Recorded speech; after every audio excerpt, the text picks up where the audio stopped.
그 후에 예수께서 제자들과 유대 땅으로 가서 거기 함께 유하시며 세례를 베푸시더라.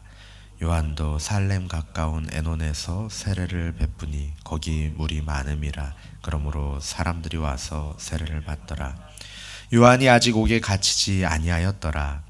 이에 요한의 제자 중에서 한 유대인과 더불어 열리시게 대하여 변론이 되었더니 그들이 요한에게 가서 이르되 랍비여, 선생님과 함께 요단강 저편에 있더니 곧 선생님이 증언하시더니가 세례를 베풀매 사람이 다 그에게로 가더이다. 대답하여 이르되 만일 하늘에서 주신 바 아니면 사람이 아무것도 받을 수 없느니라. 내가 말한 바 나는 그리스도가 아니요 그의 앞에 보내심을 받은 자라고 한 것을 증언할 자는 너희니라. 신부를 취하는 자는 신랑이나 서서 신랑의 음성을 듣는 친구가 크게 기뻐하나니 나는 이러한 기쁨으로 충만하였노라. 그는 흥하여야 하겠고 나는 쇠하여야 하리라 하니라. 위로부터 오시는 이는 만물 위에 계시고 땅에서 난 이는 땅에 속하여 땅에 속한 것을 말하느니라. 하늘로부터 오시는 이는 만물 위에 계시나니 그가 친히 보고 들은 것을 증언하되 그의 증언을 받는 자가 없도다. 그의 증언을 받는 자는 하나님이 참되시다는 것을 인쳤느니라. 하나님이 보내신 이는 하나님의 말씀을 하나니 이는 하나님이 성령을 한량없이 주심이니라. 아버지께서 아들을 사랑하사 만물을 다 그의 손에 주셨으니 함께 읽겠습니다. 아들을 믿는 자에게는 영생이 있고 아들에게 순종하지 아니하는 자는 영생을 보지 못하고 도리어 하나님의 진노가 그 위에 머물러 있느니라. 아멘.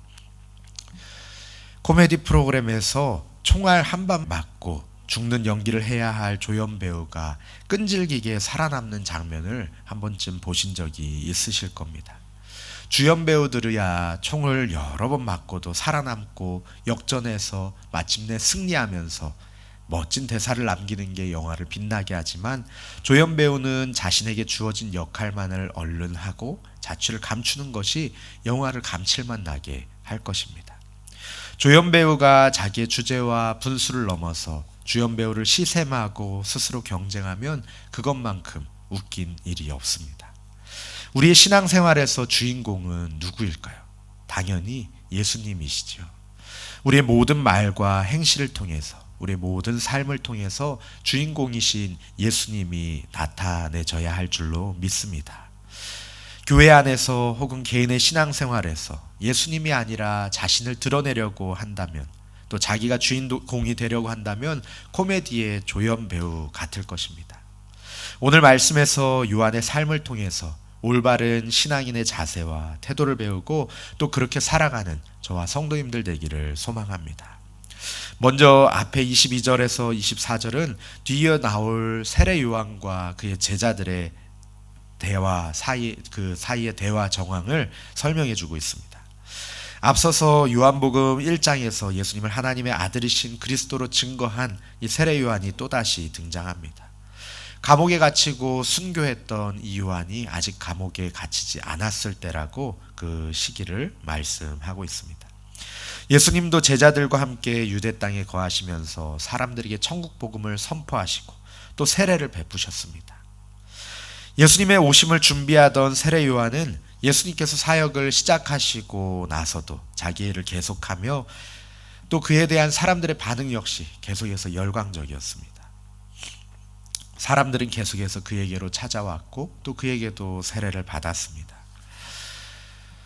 예수님이 세례를 베풀기 시작하자 예수님께 요한보다 더 많은 사람들이 모여들었습니다. 그리고 예수님께 더 많은 사람들이 세례를 받았습니다.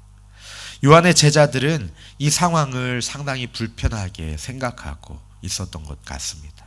하지만 요한에게는 이러한 일이 너무나도 자연스럽고 또 당연한 일이었습니다. 그는 예수님의 정체를 알리는 것이 삶의 목적이었고 또 자신이 사라져야 예수님이 돋보이게 될 것이라는 것을 알았습니다. 그렇기 때문에 그는 자신의 정체를 묻는 자들에게 앞에 요한복음 1장 26절 27절에서 이렇게 대답했죠. 요한이 대답하되 나는 물로 세례를 베풀거니와 너희 가운데 너희가 알지 못하는 한 사람이 섰으니 곧 내 뒤에 오시는 그이라. 나는 그의 신발끈을 풀기도 감당하지 못하겠노라 하더라. 아멘. 요한이 이렇게 고백한 것은 그저 빈말이 아니었습니다. 멋져 보이려고 꾸며낸 겸손도 아니었습니다. 그는 진심으로 예수님의 오심을 준비하는 자로 살다가 주님께로 돌아갔습니다. 오늘 본문에서 다시 한번 그의 진심을 확인할 수 있습니다. 다른 사람들에게는 몰라도 자기 제자들에게는 멋진 스승이 되고 싶을 법한데 요한은 그의 제자들에게도 동일하게 고백합니다. 요한의 제자들이 예수님의 세례에 대해서 불만을 표하면서 예수에게 더 가서 많은 사람들이 세례를 받습니다 라고 불만을 하자 세례 요한은 이렇게 대답합니다. 예수님의 사역이 하나님의 선물로 하늘로부터 주어진 그리스도의 사역임을 명확하게 밝히고 있습니다. 27절 28절 말씀입니다. 요한이 대답하여 이르되 만일 하늘에서 주신 바 아니면 사람이 아무것도 받을 수 없느니라.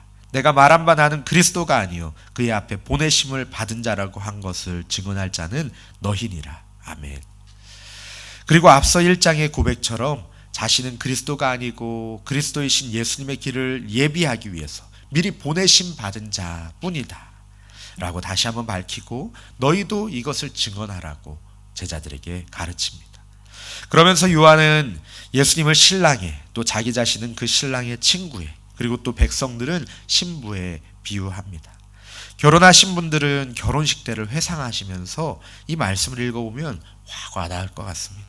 29절 말씀입니다.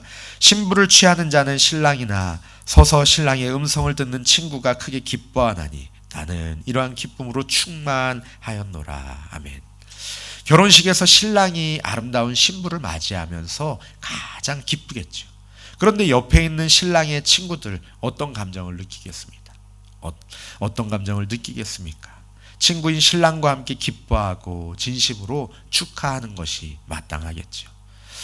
저 사람이 저 여인이 내 신부였어야 하는데 친구에게 빼앗겼어. 이렇게 생각한다면 아마도 상당히 어색하고 이상할 것입니다. 신랑이 신부를 취하는 상황에 직면한 이 신랑의 친구가 경쟁심이나 상실감으로 슬퍼하는 것이 아니라 오히려 기쁨으로 가득 차 있는 것이 마땅한 것처럼 요한은 예수님께 많은 이들이 와서 세례받는 것을 보면서 경쟁하거나 두려워하거나 했던 것이 아니라 기쁨으로 충만하다라고 고백합니다. 예수님은 실체이시고 자신은 그림자이며 지금은 신랑의 친구들처럼 신랑과 함께 신부의 존재를 즐거워하고 기뻐해야 할 때라는 것을 잘 알고 있습니다. 떠나고 사라질 때를 아는 사람, 진정한 주인공이 누구인지를 잘 알고 있는 사람이었습니다.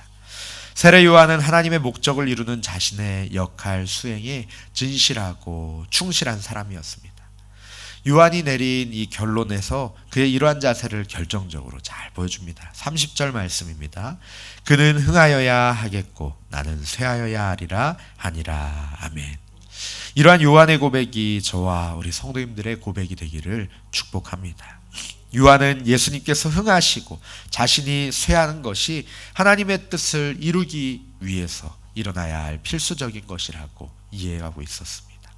준비의 시대는 끝나고 이제 성취의 시대가 도래하는 상황 가운데 주님의 길을 예비하는 자로 온 세례 요한, 그는 자신이 쇠하여야 하고 성취자로 오신 그리스도 예수는 흥하여야 한다라고 고백하고 있는 것입니다. 요한의 이러한 태도는 단순한 인간적인 겸손의 문제가 아니라 하나님의 뜻에 순종하는 믿음의 문제로 우리가 보아야 합니다. 세례 요한은 자신은 스서히 무대 뒤로 모습을 감추려 하고 있었습니다. 그는 이것이 하나님께 받은 자기의 사명임을 알았기에 조금의 불만도 없이 오히려 감사함으로 기뻐함으로 순종했습니다. 그리스도인으로서 우리가 배워야 할 참 경건의 모습입니다.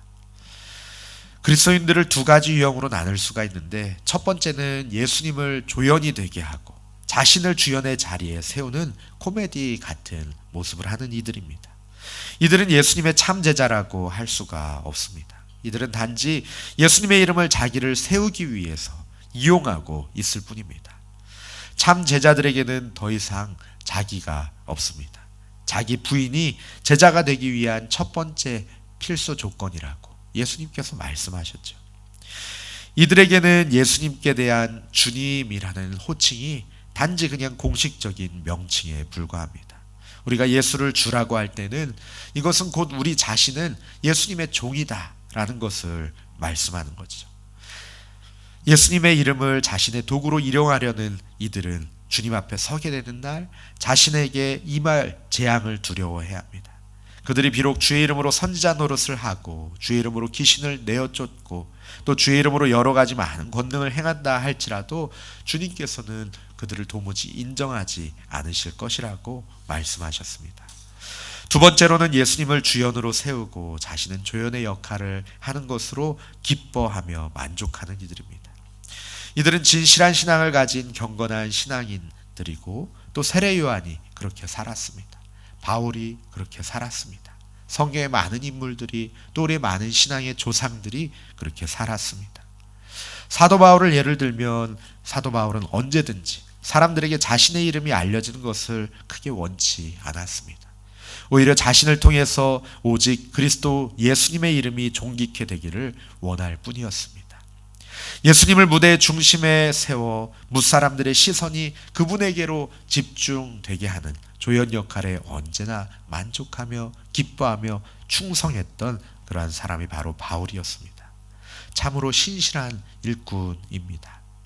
그는 예수님을 위해서라면 자신의 명예는 물론이고 생명까지도 전혀 귀한 것으로 아끼지 않았으며 예수님의 이름을 존귀하게 할 수 있는 일이라면 무엇이든지 사양하지 않았던 점에서 참으로 신실한 주님의 일꾼이었습니다. 주님의 종이었습니다.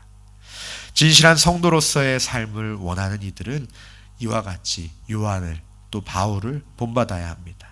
우리는 주께서 주신 것들을 가지고 살아갑니다. 우리의 소유도 우리의 모든 영적인 유산들도 다 주님께서 우리에게 거저 주신 것이죠. 그런데 이것으로 자신의 이름을 자신의 영광을 드러내려 한다면 참으로 어리석은 사람일 겁니다. 우리는 오직 예수 그리스도만을 높이고 우리 자신은 철저히 낮추는 겸손한 신앙의 자세를 잃지 말아야 할 것입니다. 이어서 32절에서 34절 말씀입니다. 그가 친히 보고 들은 것을 증언하되 그의 증언을 받는 자가 없도다. 그의 증언을 받는 자는 하나님이 참되시다는 것을 인쳤느니라. 하나님이 보내신 이는 하나님의 말씀을 하나니 이는 하나님이 성령을 한량없이 주심이니라. 아멘. 우리의 주 되신 예수님의 말씀은 하늘의 성부 하나님의 말씀입니다. 우리 예수님만이 하나님과 함께 계셨고 하나님의 이 땅을 향한 계획을 듣고 계시기 때문입니다. 더 나아가서는 예수님의 말씀, 로고스 자체이시고 하나님의 본체이시기 때문이죠. 예수님의 말씀이 옳다고 인정하는 자는 하나님을 참되신 분으로 인정하는 자가 됩니다. 예수님은 자의로 말씀하시지 아니하시고 성령에 충만하시어서 성부 하나님의 말씀을 대언하십니다. 요한은 땅에 속한 자신은 감히 이 하늘에서 보내시니 예수 그리스도와 비교할 수 없음을 인정합니다. 이것은 겸손을 넘어서서 사실입니다.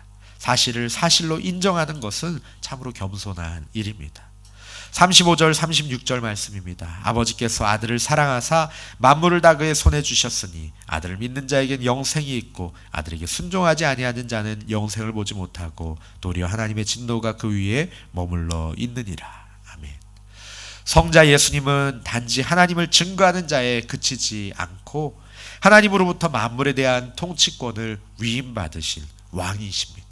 또 만물을 다 지으신 창조주이십니다. 이제 그 아들을 믿는 자는 하나님을 믿는 자가 되고 이 아들을 통해서 하나님과의 관계가 회복되어서 영생을 누리게 됩니다.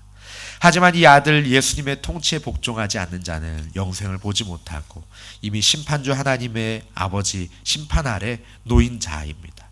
그러나 우리 아버지의 뜻은 요한복음 3장 16절에서 말씀하신 것처럼 세상을 사랑하사 독생자를 주셨으니 이는 그를 믿는 자마다 멸망하지 않고 영생을 얻게 하려 하심이라. 이것이 바로 우리 아버지의 뜻입니다. 하나님의 사랑을 참으로 경험한 사람은 자신의 말과 행동을 통해서 하나님의 성품을 드러냅니다. 자신이 드러나지 않는다고 속상해하지 않습니다. 오히려 하나님의 크신 사랑을 나타내고 하나님께서 세상을 통치하고 계시다는 사실을 보여주고자 합니다. 철저하게 조연의 역할을 기쁨으로 감당합니다. 예수님을 주라고 고백하면서 내가 주인 되는 삶이 아니라 고백에 합당하게 예수님을 나의 인생의 주인으로 삼고 살아도 주를 위해, 죽어도 주를 위해 살아가는 저 우리 성도님들 되시기를 축복합니다. 우리 시간에 함께 말씀을 붙들고 기도하기 원합니다. 함께 기도하실 때에 하나님, 우리가 주님을 참 주인으로 삼고 살아가게 하여 주시옵소서. 아버지, 우리가 주인공 되겠다고 바둥거리지 않게 하여 주시고, 우리의 모든 삶을 다하여서, 우리 모든 것을 다하여서 주님만 높여드리게 하여 주시옵소서. 또 개인이 가지고 오신 기도 제목으로 함께 기도하시겠습니다.